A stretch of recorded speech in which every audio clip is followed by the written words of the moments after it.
Bonsoir à tous. Nous allons ce soir aborder un sujet d'actualité qui est en fait aborder les lois concernant Hanouka, les fêtes de Hanouka dans le Shulchan Aruch arabe du Rabbi Shneur Zalman de Liadi et qui sera tiré donc du Siman 670. Et donc nous allons traiter principalement de la fête de Hanouka et donc, on va déjà commencer par une traduction fidèle du texte, suivie donc d'explications profondes, accompagnées des références. Alors, il est dit donc que dans les jours de Hanouka, il est interdit de faire des jeûnes et des éloges funéraires, car lorsque les Grecs ont dominé sur Israël, ils ont annulé leur Torah et empêché l'étude de la Torah et les mitzvot. Ils ont également pris leurs biens et leurs filles, et ils sont entrés dans le sanctuaire pour le souiller. Ils ont causé beaucoup de détresse à Israël jusqu'à ce que Hachem les sauve et les délivre de leurs mains et que les enfants donc de la maison des Hashmonaïm, des grands prêtres, aient dominé et délivré Israël. Et lorsque, eh bien, ils ont vaincu leurs ennemis, ils ont cherché à ce moment-là dans le sanctuaire et n'ont trouvé dans le Beth Amikdash qu'une seule fiole d'huile qui restait pure et qui portait donc le sceau du grand prêtre. Toutes les autres huiles avaient été rendues impures par les Grecs. Cette fiole ne contenait que de quoi allumer seulement un jour. Et un miracle a eu lieu. Et ils ont allumé de cette huile pendant 8 jours jusqu'à ce qu'ils aient eu le temps de pouvoir presser à nouveau des olives et d'obtenir de l'huile pure. Et donc, c'est à cause de cela que les Chachamim, les sages de cette génération, ont donc institué que ces 8 jours, à partir du 25 qui se lève, soient les jours de louange et de remerciement à Dieu. Alors, dans quel contexte historique nous trouvions-nous et spirituel? Alors, Rabbi Shneur Zalman commence en nous expliquant bien sûr les fondements historiques de la fête de Hanouka, avec l'oppression grecque qui cherchait à éradiquer l'essence même du judaïsme. Cela se produisit par des décrets contre l'étude de la Torah, la pratique des mitzvot et la pureté spirituelle. En fait, la pureté spirituelle, c'est-à-dire les vols des biens, la souillure des filles et la profanation du temple. Le combat était principalement spirituel et ce combat visait à faire tomber Israël dans les ténèbres de l'assimilation et de la culture grecque. Ce contexte est bien sûr basé sur un passage du Talmud de la Gemara Shabbat, qui est donc à la page 21b, où il est raconté que les Grecs ont donc cherché à faire oublier la Torah et à éloigner les Bnei Israël, les enfants d'Israël, des lois divines.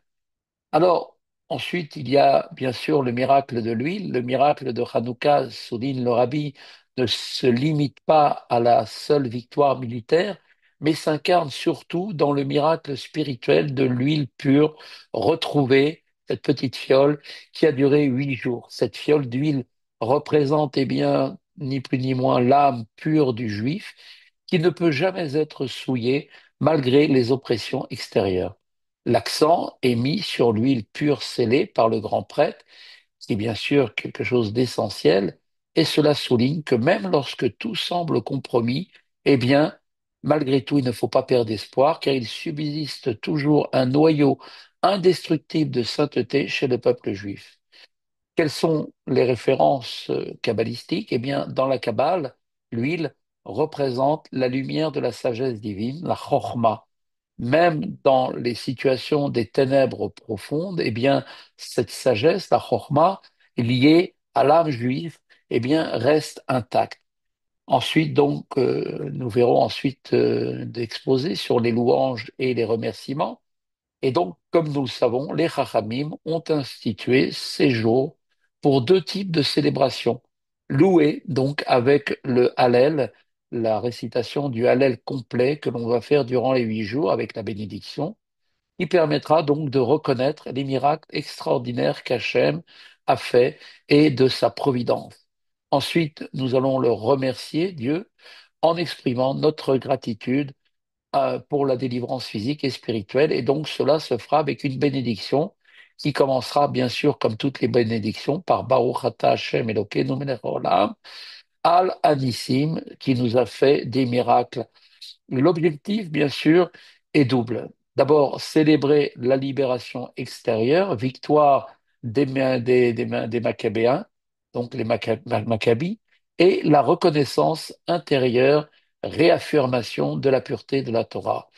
Quelles sont les références halachiques? Eh bien, la mitzvah de Hallel et de Oda, qui veut dire donc louange et remerciement, est une référence directe au Talmud, donc toujours la même référence, Shabbat 21b, page 21b, et du Rambam dans les lois de Hanouka au chapitre 3, et donc à la halacha numéro 3, où l'institution de ces 8 jours est expliquée comme une reconnaissance envers Hachem. Pour une explication un peu plus profonde, eh bien, cela représente bien sûr, comme vous le savez, la lumière et les ténèbres. Dans la tradition du Rabbi Shneur Zalman, la fête de Hanouka incarne un principe fondamental de la Chassidoute Chabad, qui est de transformer les ténèbres en lumière. C'est le combat contre les Grecs, représentant la lutte constante entre la lumière divine, qui est donc représentative de la spiritualité et de la Torah, les ténèbres, qui sont donc les Grecs, qui représentent donc la notion du ténèbre, du matérialisme et de l'assimilation. La lumière des bougies de Hanouka symbolise bien sûr la lumière éternelle de la Torah qui illumine même les ténèbres les plus épaisses, même un petit point de lumière, comme on le sait, une petite fiole d'huile pure, eh bien cette petite étincelle, cette petite flamme peut repousser une immense obscurité. Il y a aussi à cela un lien qu'on peut faire avec le Tanya. Comme vous savez, l'œuvre majeure de Admorazaken, le Tanya au chapitre 19, nous dit que l'âme juive possède une flamme divine qui brûle sans jamais s'éteindre. Cette flamme, comme le dit l'Admorazaken, est semblable à l'huile de Hanouka. Et même si elle semble faible, elle contient une puissance spirituelle infinie qui défie toute logique humaine. Quelle réflexion pouvons-nous faire à ce sujet? Eh bien, nous pouvons nous inspirer du message de ce paragraphe, eh bien, et en nous disant que chaque individu possède une petite lumière intérieure pure et intacte, même face aux défis les plus profonds, comme les Maccabéens l'ont fait, les grands prêtres qui étaient donc les Kohanim qui se sont battus contre les Grecs. Eh bien, nous aussi, comme eux, nous devons chercher cette lumière et l'allumer et la laisser briller. La fête de Hanouka nous inspire donc à reconnaître que la foi, la Torah et les mitzvot sont des sources de lumière qui sont capables de transformer notre vie et le monde. Et que, d'autre part, les 8 jours de Hanouka représentent pour nous les 8 niveaux de transcendance spirituelle allant au-delà de la nature pour révéler l'infini divin dans le monde. Et bien évidemment, cela doit nous accompagner au quotidien. Donc maintenant, nous allons prendre un peu plus dans le texte du Shulchan Aruch, Shulchan Aruch Arav, du Admorazaken, Siman 670, les lois de Hanouka. Nous allons faire un petit extrait des 3 premiers séifs. Donc, premier séif, extrait donc avec une traduction. Donc, on va le lire dans le texte. Yeme Hanouka em shmona yamim she matrinin miyom chaf'e bekislev. Les jours de Hanouka sont au nombre de 8 à partir du 25 qui se lève. Ve'en maspidim ba'em, ve'en mitanim ba'em. Il est donc interdit d'y faire des éloges funèbres ou bien de jeûner. Qui que chez Idgaberu Yevanim al Israël ou bitlu Toratam ve'gazru alehem gzerot kashot. Car lorsque les Grecs ont dominé Israël, ils ont annulé la Torah et imposé des décrets sévères. Et donc, Baouk, bien évidemment, les Echal, Ufartsubo, Partsot, Vetimut, Ataharot, Vetzar Lahem, l'Israël, Meot, Bifnehem. Et donc, ils s'en sont pris, bien sûr, à leurs biens, à leurs filles, sont entrés dans le sanctuaire du Beth Amikdash, du temple, en y causant des destructions et en rendant impures toutes les choses qui étaient pures. À ce moment-là, bien évidemment, עד שירחם עליהם השם ויושיעם וגברו בני חשמונאי הכהנים הגדולים והרגום והושיעו et Israël miyadam, ou miyad melech min ou minu melech min akohanim, vechazra malchut l'Israël, yeter al mataim shana ad chorban sheni. Et donc, cette, cette chose, bien évidemment, a donné aux enfants d'Israël, les enfants des Hashmonaïm, qui étaient les grands prêtres, de se lever contre cette force qui voulait nous assimiler. Et donc, ils se sont levés et ils ont vaincu les Grecs, délivrant Israël de leurs mains, et ils établirent donc un royaume juif à nouveau, qui a été fait par les prêtres et qui dura lui-même plus de 200 ans jusqu'à la destruction du deuxième temple. Résumé, traduction donc du deuxième séif. Ou que chez Gavrou, Israël al oivehem ou batku be'echal velo matsaou shemen taor. Et lorsqu'Israël vainquit ses ennemis, ils fouillèrent dans le sanctuaire et ne trouvèrent, eh bien, effectivement, qu'une seule petite fiole d'huile. Shemen taor leadlik et amenora, ela par echad shaya munar bechotmo shel Kohen gadol, velo hayabo leadlik ela yom echad. Et cette fiole contenait uniquement de quoi allumer la menorah pour un seul jour. Menaase bones vidliku mimenu shmonat yamin ad shekatshu Zeitim veotziu shemen taor, jusqu'à ce que, eh bien, un miracle se produisît. Ils purent allumer cette huile pendant 8 jours, jusqu'à ce qu'ils aient le temps de presser de nouvelles olives et donc de pouvoir donc produire à nouveau de l'huile pure. Seif 3, résumé et traduction. La reine Kavu Chachme Otoador Shmonat Yemi Elu Leodot ou Lehalel Leshemcha Gadol. Et c'est pour cette raison que les sages de cette génération ont institué ces 8 jours pour louer et remercier le nom de Dieu. Et il n'y a donc bien évidemment, il n'y a En Baem Mizvat Seuda, il n'y a pas d'obligation de faire des repas festifs à proprement parler. Pourquoi? Parce qu'en en fait, ils s'en sont pris à la partie spirituelle du peuple juif, à l'âme du peuple juif, et non à vouloir tuer son corps, comme ce fut à l'époque de Haman, au temps, bien évidemment, de la Méguéa. Avel Yamim em shel simcha ve'alel, mais il n'en reste pas moins que ces jours sont des jours de joie et de louange, et donc, umarbim ba'em be'alel ou be'oda'a al anissim, et donc on multipliera bien sûr les chants de Hallel et les prières de gratitude pour les miracles accomplis. Voilà. Que pouvons-nous retenir? Quels sont les points à retenir en essayant d'approfondir un petit peu tout cela? Premièrement, les Grecs, eh bien, ne cherchaient pas l'annihilation physique du peuple juif, comme on l'a dit.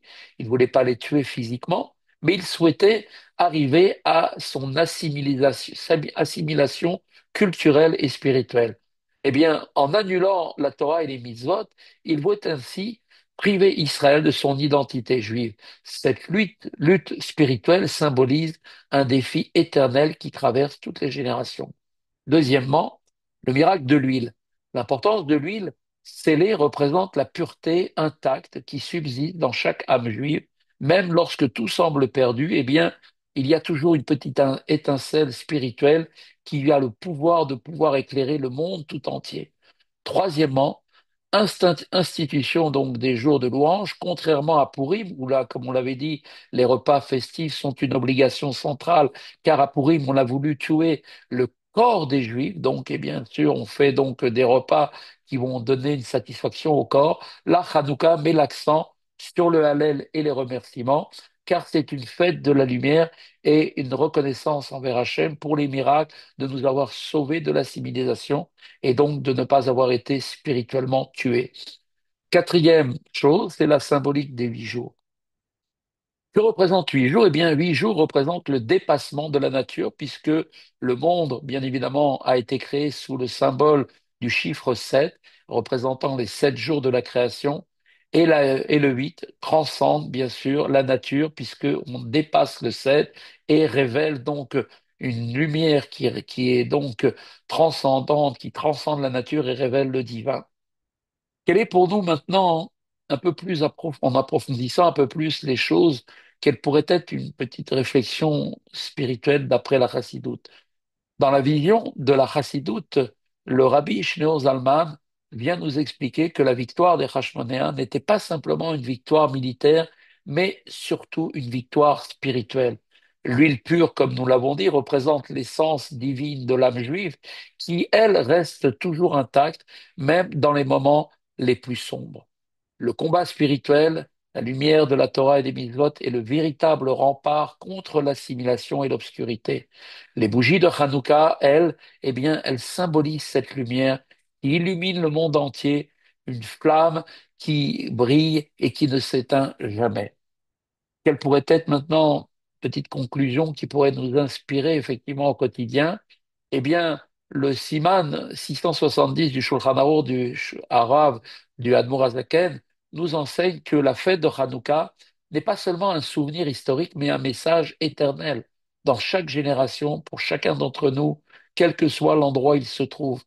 Face aux défis spirituels et matériels, eh bien, nous devons toujours chercher la pureté en nous-mêmes et diffuser la lumière divine autour de nous.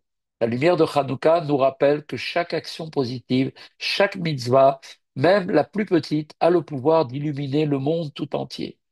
Enseignement que l'on peut tirer aussi d'après les secrets de la Torah, d'après la Kabbale et de la Chassidut, et que bien sûr, la fête de Hanouka et les lois qui sont décrites dans le Shulchan Aruch du Admor Hazaken, Siman 670, eh bien, nous amènent à une compréhension beaucoup plus profonde et mystique des événements et des symboles. Chaque détail dans ces lois a une dimension spirituelle qui dévoile les secrets de la création de l'âme juive et du rôle de la lumière divine dans le monde. Premièrement, le combat entre Israël et la Grèce représente bien sûr, comme on l'a dit, l'opposition entre la lumière et l'obscurité. Dans les enseignements de la Kabbale et du chassidisme, le combat contre les Grecs ne symbolise pas une simple lutte physique, mais un conflit cosmique entre deux visions du monde. Israël représentant la lumière divine qui dépasse l'intellect humain, elle éclaire le monde par la Torah et les mitzvot, qui sont des expressions de la volonté divine infinie. La Grèce, elle, symbolise la sagesse profane, une vision matérialiste du monde où l'intellect humain est la seule vérité. Les Grecs cherchaient ainsi à déconnecter le peuple juif de sa source divine en lui interdisant les mitzvot qui elles-mêmes, ces mitzvot, étant la volonté divine, transcendent la logique humaine. La Mourazaken enseigne que Hanouka vient révéler pour nous une lumière supérieure qui surpasse même les ténèbres les plus épaisses. La lumière des bougies de Hanouka représente cette lumière cachée que l'on appelle en hébreu le Or Aganouz, qui veut dire lumière cachée, qui sera dévoilée très très rapidement, pleinement à l'ère messianique avec la reconstruction du troisième Beth Amikdash. Quelles sont maintenant les références dans la Kabbale? Le Zohar nous explique que chaque mitzvah produit une lumière spirituelle. La Ménorah et ses 8 jours d'allumage, eh bien, créent une lumière infinie qui éclaire les âmes et le monde tout entier.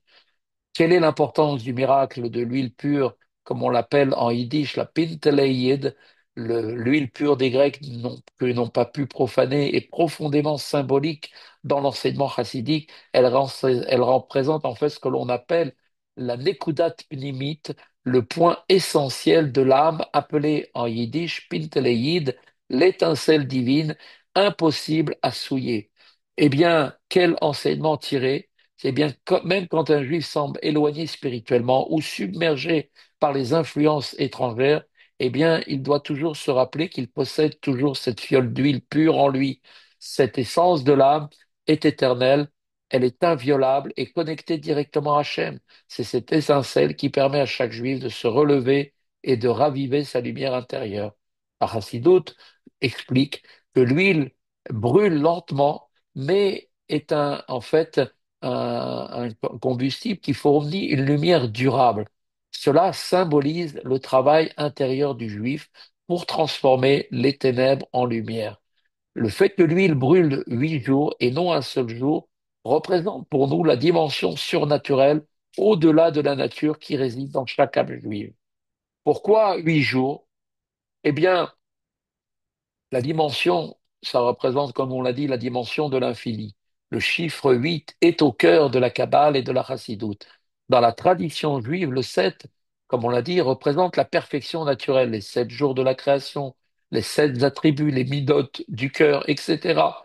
En revanche, le chiffre 8 représente le dépassement de la nature, représente la dimension de l'infini et de la révélation divine dans un monde matériel. L'Admour Zaken nous explique que les 8 jours de Hanouka dévoilent pour nous un niveau spirituel plus élevé que celui des 6 jours de la semaine qui représentent la nature et qui est en fait aussi même plus haute que le Shabbat lui-même qui représente la sainteté, car il introduit déjà en fait cette lumière introduisent déjà une lumière messianique avec un avant-goût du monde futur où, comme il est dit, où l'infini divin sera révélé dans chaque détail du monde, comme le précise le Rambam, la terre sera couverte de la connaissance de Dieu, comme l'eau des mers recouvre les océans. Le lien avec le Or Aganouz, eh bien, cette lumière cachée, qui est donc la lumière créée au premier jour de la création, eh bien, qui a été donc cachée le premier jour, eh bien, cette huile-là, cette lumière, eh bien, elle brille durant Hanouka grâce aux bougies, permettant d'éclairer même les endroits les plus sombres. L'allumage des bougies, eh bien, c'est un acte de transformation du monde. Le fait que les bougies soient allumées à l'extérieur de la maison ou bien près de la fenêtre, eh bien, est quelque chose d'essentiel. Cet acte, exprime l'idée de transformer l'obscurité extérieure en lumière. La fenêtre à laquelle je fais référence, eh bien, symbolise, elle, la frontière entre l'intérieur, la sainteté, et l'extérieur, le monde matériel. En allumant les bougies à la fenêtre, eh bien, nous proclamons tout simplement que la lumière divine doit illuminer le monde entier, y compris les endroits où règne l'obscurité spirituelle. La Chassidoute enseigne que l'objectif ultime de la Torah et des mitzvot, eh bien, est de faire descendre la lumière divine dans le monde matériel pour le transformer ce monde en demeure pour Dieu. Comme c'est marqué, Vasuli, Migdash, Vesharanti, Betocham, vous me ferez un sanctuaire et je résiderai en eux, en chacun d'entre nous. L'enseignement pour notre génération, quel est-il? Eh bien, c'est de diffuser la lumière. Chaddouka nous enseigne que même dans une génération où les défis spirituels, comme nous pouvons les traverser actuellement, et tous ces défis matériels qui peuvent nous sembler insurmontables, eh bien, en réalité, la lumière d'une seule petite bougie, comme c'est le cas pour Hanouka, peut vaincre de grandes ténèbres. Une petite lumière repousse beaucoup d'obscurité, comme on le sait, même une petite action positive, aussi petite qu'elle soit, eh bien, a un impact immense, sans qu'on puisse s'imaginer. La Chassidoute insiste sur l'idée de faire rayonner la lumière. Chacun d'entre nous a la responsabilité, c'est la mission que Dieu nous a donnée à chacun d'entre nous, d'allumer sa propre bougie et d'inspirer les autres à allumer la leur. Comme il est dit, la bougie de Dieu, ce sont les âmes. Yosef Yitzhak Schneerson, le sixième rabbi et beau-père du rabbi, explique que chaque juif est une menorah vivante. Par ses actions, un juif éclaire son entourage et le monde entier. Le Hallel et la gratitude, eh bien, l'essence de la fête de Hanouka met un accent particulier sur le Hallel, la louange et la gratitude envers Hachem. D'un point de vue kabbalistique, la gratitude exprime la reconnaissance de l'infini divin dans notre vie quotidienne. Cela éveille une lumière supérieure qui descend du monde d'Atsilut, qui est le monde le plus haut, le monde de l'émanation, pour illuminer les sphères inférieures jusqu'à notre monde. Le miracle de Hanouka nous rappelle que tout ce qui arrive dans ce monde est dirigé par la main de Dieu. La providence divine est bien évidemment présente dans chaque chose, dans chaque être et dans tout l'univers. Le Hallel renforce aussi pour nous notre foi et notre lien avec l'infini, transformant les défis auxquels nous sommes confrontés en des opportunités spirituelles. En conclusion de tout cela, eh bien, la lumière de Hanouka, pour conclure, est la mission de notre génération. La lumière de Hanouka transcende, comme on l'a dit, le temps et l'espace. Chaque année, elle revient pour nous rappeler que même dans les moments les plus sombres, la lumière de la Torah et des mitzvot est présente. La Kabbale et la Chassidoute nous enseignent que notre mission est de faire briller cette lumière divine dans tous les aspects de notre vie. Premièrement, en illuminant notre environnement par des actes de bonté et de mitzvot, chacun à sa mesure. Deuxièmement, en éveillant l'étincelle divine qui est présente dans chaque juif, eh bien, on peut effectivement illuminer le monde tout entier et transmettre cette flamme à chaque individu. En diffusant, troisièmement, l'unité et la sainteté dans le monde, eh bien, nous allons le préparer pour la délivrance finale avec l'arrivée du Mashiach et du troisième Beth Amikdash. Hanouka, pour conclure, eh bien, nous enseigne la puissance de la petite lumière, une mitzvah, un sourire, une bonne action qui peuvent changer le monde. La lumière des bougies de Hanouka est éternelle et elle éclaire non seulement les maisons et les rues, mais également les âmes et l'univers tout entier.